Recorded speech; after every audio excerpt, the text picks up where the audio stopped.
Hey everyone! Today we at Tressa's Collectibles are bringing you a special video in light of the first ever English Weiss Schwarz ban list. Each of the TC members, Mike, Randall, and myself, will bring you our personal predictions on what's going to be hit on the ban list with a little friendly competition to see whose list is the most accurate. I'll start with my takes. Based on both Springfest and BRO 2021 representation, I think the obvious deck to hit is Standby Data Live. That deck is just too consistent and too powerful at every single level with almost every tool a player could want. The Japanese ban list took several attempts to weaken the deck in various ways, but I think the English list is going to cut straight to the point and outright ban Terrible Spirit Kurumi. It's the only card to hit that deals with all strategies and variations of Standby Data Live, and leaves enough other cards for players to experiment with new builds and strategies while keeping the core strong cards of the deck. Next, I do expect Kaguya to be hit for two reasons. Number one, if Data Live gets hit, Kaguya gets a big boost in losing one of its worst matchups. And number two, Kaguya Set 2 has been announced in Japanese, which means potential support in the future for the deck to be even stronger. My expectations for Kaguya is a choice restriction between two cards, Serious Showdown between Geniuses K and Supreme Bliss Chica. The combination of these two cards gives Kaguya a level 0 game that's unmatched by any other set, potentially pushing other decks out of viability based on the level 0 mismatch alone, and forcing decks to adapt and counter similar to Data Live. There's good reason why these cards are restricted in the Japanese ban list as well. I don't expect the Hayasaka Drop Search to be restricted, like in the Japanese list, because Kaguya in English has not seen the representation or the success that it did in Japan. Other decks to think about, Slime has had good top cut representation with a first place finish in BRO 2021, but I think Slime was in a favorable matchup against Data Live decks, being the majority of the field, and with Data Live being hit, I think Slime's popularity will drop as well. Sword Art Online has seen high representation in both Springfest and BRO 2021, but not to a problematic extent, and I think Bushido will let the dust settle first after getting rid of the elephant in the room, which is Data Live, before making adjustments in the future. How's it going, guys? Mike here on the Tressa's Collectibles channel. So I'm going to predict what I think is going to be on the ban list for English. I'm going to say what I personally want to see, because they could go the route of kind of just copying the Japanese ban list for Data Live and Kaguya. I personally would like to see Data Live not be so gutted like it is right now in Japanese. I don't really necessarily think that My Little Shido needs to be on the list. Most 8 standby decks in English do not run My Little Shido. There's simply no room for it. Even with the addition of the level 0 Kurumi Riki to help you fix yellow as well as help you fix color, there are kind of other things that people want to play nowadays. For example, in the tech slot, we have the Yoshino counter, maybe run a Toka counter. Maybe we just want to run a bit more copies of the 1-0 Toka and the 1-1 Yoshino. I think the strongest cards in Data Live is the 1-1 Yoshino and the 1-0 Toka. I think those two cards are the strongest cards that make Data Live stand out over the other 8 standby decks that we have and will have in the upcoming tournament season. I think a 3-choose-1 between level 3 Kurumi, the 1-1 Yoshino, and the 1-0 Toka, I think is fair. I think it does severely make the Data Live deck weaker. If you choose to run the 1-1 Yoshino to control the board, then you no longer get access to the only standby combo in your deck, which is the level 3 Kurumi, which is a very, very good endgame piece. And you also lose access to the 1-0 Toka, which makes your board that much harder to deal with, and then also snowballs the fact that you win board to be able to get into more cancels. If you choose the 3-2 Kurumi to stick with 8 standby, then Data Live becomes a much more regular standby deck, in which it doesn't have access to 1-1 Yoshino and 1-0 Toka, which are the pieces that make the level 1 and level 2 standby board stand out over every other standby deck. And I think that's also fine as well. The next obvious candidate for the ban list is Kaguya-sama Love is War. Personally speaking, I don't see a need for Kaguya to get hit in its current state. I don't think the deck is nearly as oppressive as Data Live is in its current form.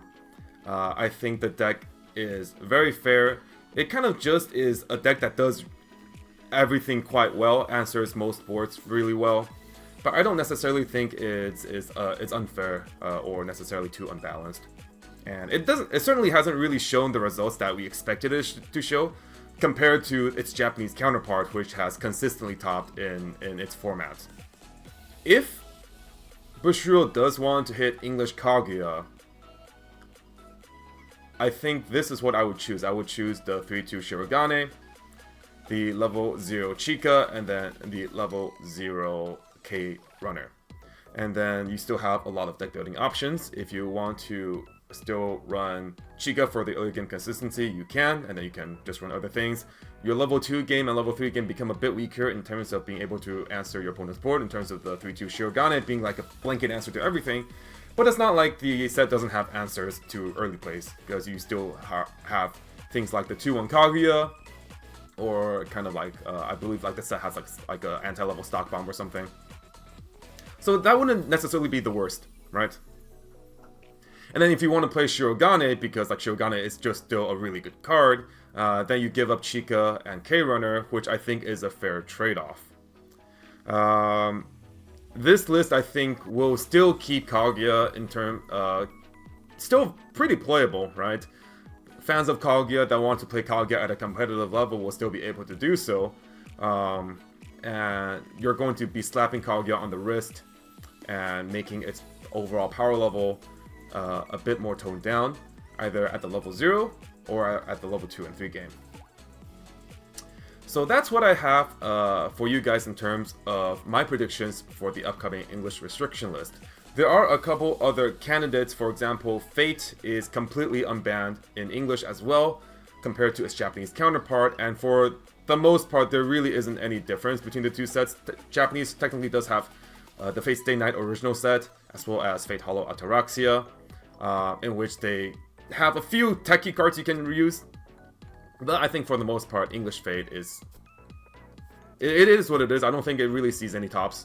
And hopefully maybe that'll change once Data Live and maybe Kaguya get hit. Fate will have a bit better representation.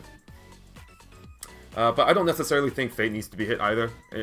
In fact, I think Fate actually has a pretty okay matchup going into Data Live, so... And then other sets like Love Live Sunshine, where it has the unrestricted Yo Chica and Rico package, but it doesn't have Volume 2. I don't really think that needs to be hit either. The trade-off of playing Love Live Sunshine is you get access to the Mirai Ticket package, but then its level 0 and 1 game are a tad lackluster and a bit lacking compared to the modern level 0 and 1 game that we have in recent sets. Hey guys, ShizuCats here, and here's some of my quick thoughts on some of the sets that I think may or may not get hit on the upcoming English restriction list, and why. So, as far as the sets that I want to be looking at, I want to first get out of the way. I don't think that they're going to be just straight up copy-pasting all of the restrictions from JP over to English, but I do think that the sets that are currently restricted in JP are the ones that we're mainly going to want to be focusing on. So therefore, we're going to be taking note of two specific groups of decks, the ones that have precedence in JP and English originals, which obviously they don't exist in JP, so we don't have any precedence to look at. So for the ones that have hits in JP, those are Data Live, Kaguya-sama, Love Live Sunshine, Fate Series, Bang Dream, Haruhi, and Kantai Collection. So first we have Data Live and Kaguya. These are the two biggest candidates on my list, and I think they're the biggest candidates on pretty much everyone's list. I would not be surprised if they hit these two decks in the exact same way that they did in the JP restriction lists, but I do want to give special note to My Little Shido. This card has a very low play rate in the English metagame compared to other cards that are on the JP restriction list, such as the 1-1 Yoshino Bomb and the 0-0 Toka Brainstorm. Those are cards that are pretty much like auto-run in every single 8 Standby Data Live list, but My Little Shido event definitely not seeing anywhere near as much play. So I do think that if they restrict Data Live, they're probably going to restrict Data Live. Then I think that this card is going to be unrestricted moving forward compared to the other ones. As for Kaguya, I do think that they could probably just hit this deck in the exact same way that they did in JP. It is still seeing play in JP even with the restriction list, and it's doing fine. And with set 2 announced in JP, they're probably going to want to port this over to English as well. So I think that just putting this hit and just like matching how it is in JP is perfectly fine, and the deck will still perform relatively well. Love Live Sunshine is a bit of a special case, as it's not a deck that's being played by a lot of people, but it's a deck that is seeing a good amount of success from that small handful of players. So we have a very small handful of skilled pilots that are bringing the deck to high levels of success. And this is something that mirrors Kimono Friends in JP, where Kimono Friends was a deck that was being played by a very, very small number of players, but it was getting high levels of success, good conversion rates, and they ended up hitting Kimono Friends in JP, and this may be the same case in Sunshine. That being said, I do think that just based on how many times smaller the sample size is for the English metagame compared to JP, like in English, there's actually just like 3 or 4 Love Live Sunshine players that are seeing a lot of success with the deck. I don't think that small enough number of players is enough to force them to act on it. As for Fate and Bang Dream, so these are sets that are already quite strong, and they're obviously a bit stronger in English due to having access to all their choice list cards. That being said, even with access to all the choice lists, I don't think that they are problematic in the English format, so I don't think they're going to hit either of these. And lastly, we have Kontai and Haruhi. So their restrictions in JP are basically on principle, those being they choose one of 2 for Kontai, being Hatsakaze and Hibiki, and the Haruhi 2-0 event, the anti-climax counter. So yeah, I think all of those hits are basically just like on principle. They're just not something that they want in the game. In Kontai's collection's case, I don't think they want both of those being accessible by a single deck, so they have those restricted based on principle. In English, I don't think either of these decks are anywhere near strong enough to get hit, so they're just gonna be kept in their current state. So a couple decks that I think some players may be a bit concerned about being too strong in the upcoming metagame, given that some of the current top decks are probably going to get restricted, are Tensura and Mushoku Tensei. So all I really have to say about those is that neither of those decks are strong enough currently in the JP format to warrant hits. If they do end up being way too strong in the English format, after these other decks get restricted in English, I do think that Bushiroad is going to be keeping a close enough eye on these 2 decks to make sure that they are remaining balanced in this English metagame. The fact that they're implementing an English restriction list at all means that they are paying attention, and they will probably be paying attention moving forward, so I'm not too concerned about either of these 2 decks becoming overly powerful moving forward. The last thing I want to touch on is the English originals, the strongest of which I think is Ruby. So Ruby, I think, is very, very new. Like, obviously it just came out, and it's only been able to be played in the BRO tournaments. And even with how new it is, and how little time it's had to show whether or not it can perform, I think based on my observations so far and my experience playing the deck, I don't think that it's strong enough to get hit. And considering that I don't think that the strongest English original, which is Ruby, is strong enough to get hit, I don't think any of the other English originals, such as Adventure Time or 7 Deadly Sins, are strong enough to get hit either. So those are my thoughts, and yep, that pretty much concludes everything that I wanted to say about the English restriction list as far as my predictions. So yeah, that's all I got. Be sure to let us know what your Banlist predictions are, and be on the lookout for Mushoku Tensei content on this channel starting this weekend. Thanks for watching.